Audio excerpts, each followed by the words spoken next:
बिस्मिल्लाहिर्रहमानिर्रहीम। अस्सलाम वालेकुम। क्या ओपन बैलेट की हिमायत हुकूमत इसलिए चाहती थी, और क्या ये सेनेट इलेक्शन में वाकई कोई ख़रीदो फरोख्त का बाज़ार गर्म हुआ है और कुछ लोग इस ख़रीदो फरोख्त का हिस्सा बने हैं? और अब वज़ीर पाकिस्तान ने कौन सा ऐसा ज़रूरतमंदाना फ़ैसला किया है कि जिसकी वजह से अपोजिशन की जीत मानंद पड़ गई है? और क्या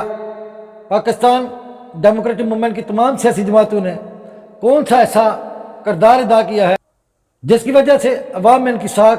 खराब हुई है? आज हम बात करेंगे इसी मौजू पर। यह है खुफिया वोटिंग का वो करिश्माती नतीजा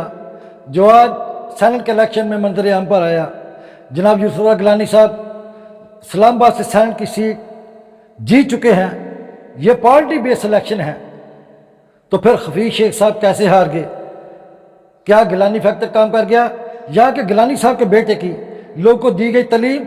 जो सारे पाकिस्तान के लोगों ने वायरल वीडियो की सूरत में देखी, वो तालीम अपना काम कर गई? यकीनन नज़र तो यही आता है कि इनकी तालीम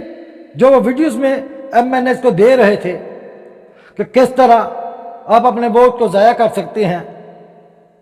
और रिजल्ट में रिजेक्टेड वोट ने खासा काम दिखाया। ज़मीर जागने की और तो कोई खास बात नज़र नहीं आती, मगर गिलानी साहब के बेटे की जो वीडियो मंजर आम पर आई थी उसका खासा असर इस इलेक्शन में नज़र आया, क्योंकि सेनेट इलेक्शन में यूसुफ गिलानी साहब के लिए जागने वाले तमाम के तमाम ज़मीर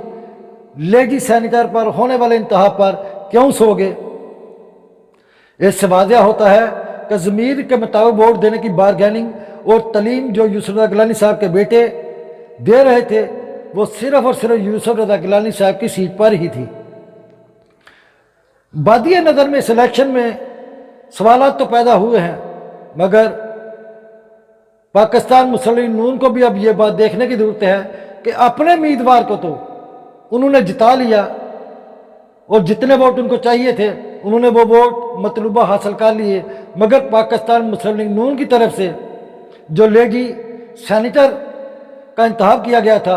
उसको 161 वोट मिले, और उसके मद्दे मुकाबल PTI की खतून ने 174 वोट लिए। तो क्या जिस ज़मीर के जागने की ये बातें कर रहे थे वो सिर्फ यूसुफ रज़ा गिलानी के लिए था? और क्या पाकिस्तान पीपल पार्टी ने नून लीग के साथ खात कर दिया है? यकीनन ऐसा ही हुआ है कि पाकिस्तान पीपल पार्टी अपनी ताकत को बढ़ा रही है और पाकिस्तान मुस्लिम लीग नून को कंडेम कर रही है, और पाकिस्तान मुस्लिम लीग को ये बात समझ नहीं आ रही कि उनके साथ जरदारी फैमिली क्या हाथ कर रही है। 160 सीटों वाले 169 और 181 वाले 164 पर क्यों आए? और मार्केट में चलने वाली वीडियो से मजीद शकूक व शबहात पैदा हो चुके हैं। यह चीज़ दूरस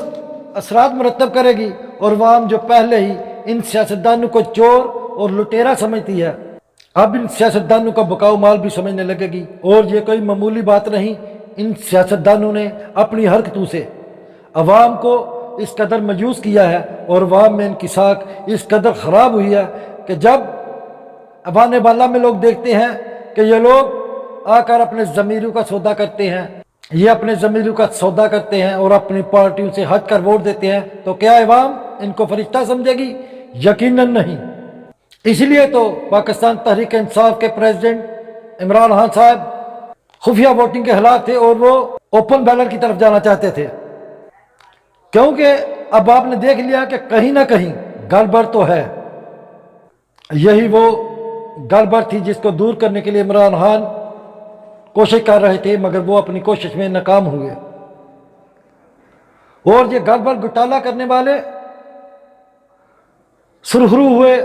और जीत उनका मुकद्दर बनी। वोट को इज्जत देने वालों ने सेनेट इलेक्शन में वोट को हकीकी इज्जत दी, और करोड़ों में बिकने की बातें और ख़रीदने की बातें मंजर आम पर आती रहीं और मीडिया पर गर्दिश करती रहीं, मगर इन लोगों के कानों पर जूं तक ना रेंगी।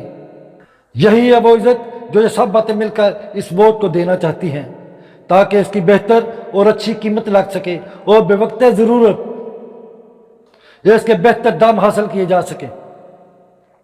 अगर ऐसा नहीं तो कोई ना कोई जमात اس فعل کو کنڈیم ضرور کرتی، مگر ووٹ کو عزت دینے کا نعرہ مارنے والی کسی جماعت نے بھی اس فعل کو کنڈیم نہ کیا، اور کسی نے بھی اس بات کو سیدھے طریقے سے عوام کو نہیں بتایا کہ 181 کی جگہ پر 164 ووٹ کیسے نکلے اور 160 کی جگہ پر 169 ووٹ کیسے نکلے، جبکہ پاکستان کی پوری عوام وائرل ویڈیو کی شکل میں ان کے وہ کارنامے دیکھ چکی تھی، مگر یہ لوگ کمال ڈٹائی کے ساتھ اپنے امیدوار کی جیت کا جشن مناتے رہے اور پاکستان تحریک انصاف کو نیچا دکھانے کی کوشش کرتے رہے، اور حقیقت سے نظریں چرا کر عوام کو دھوکہ دے کر اپنے مقاصد حاصل کرنے کی کوشش اور تگ و دو میں لگے رہے۔ مگر پاکستان تحریک انصاف کے چیئرمین عمران خان نے ایک ایسا بولڈ اور دلیرانہ فیصلہ کیا کہ جس کی وجہ سے ان کی تمام خوشی کو گرہن لگ گیا اور ان کی خوشیاں مانند ہوتی ہوئی نظر آئیں، کیونکہ ان لوگوں نے فیصلہ کر لیا تھا کہ وہ اس بات کو پاکستان کے چپے چپے میں پھیلائیں گے، روڈوں پر، سڑکوں پر، گلیوں میں اور چوکوں میں اس بات کا وویلا مچائیں گے کہ پاکستان تحریک انصاف کے چیئرمین عمران خان اپنا اعتماد کا ووٹ کھو چکے ہیں، لہذا وہ استعفیٰ دیں، اور اگر وہ استعفیٰ نہیں دیتے تو ہم جلد ہی ان کے خلاف تحریک کے عدم اعتماد پیش کریں گے۔ مگر عمران خان نے ایک ایسا دلیرانہ فیصلہ کیا کہ ان کی تمام امیدوں پر پانی پھر گیا اور انہوں نے اسمبلی سے اعتماد کا ووٹ لینے کا فیصلہ کیا۔ یہ بات ان کو انتہائی ناگوار گزری۔ اب یہ کھسیانی بلی کھمبا نوچے کی مانند بیانات دے رہے ہیں کہ ہم آپ کو بتائیں گے، کہ ہم آپ کو یہ بتائیں گے، ہم آپ کو وہ بتائیں گے کہ کہاں تو ہم نے طریقے عدم اعتماد پیش کرنی ہے اور کہاں ہم نے یہ پیش کرنا ہے۔ ارے بابا تم جو مرضی کر لو، جتنی خلاقی جرت کا مظاہرہ عمران خان نے آج کیا ہے، آج سے پہلے کسی بھی وزیر اعظم، کسی بھی پاکستان کے برسرکدہ ٹولے نے یہ فیصلہ نہیں کیا، جبکہ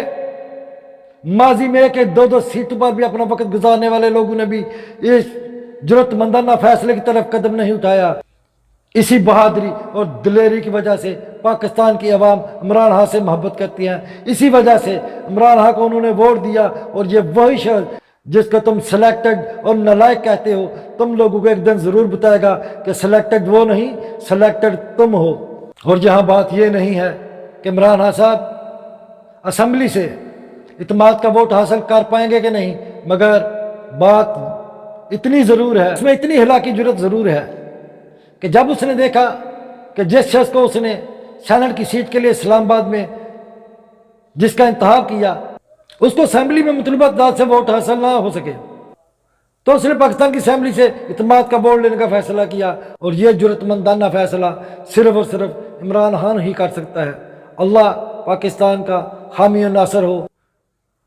اور اللہ پاکستان کو انقلاب اور ضمیر کے صداگرو سے چھٹکارا عطا فرمائے۔ آمین وآخر دعوانا الحمدللہ رب العالمین۔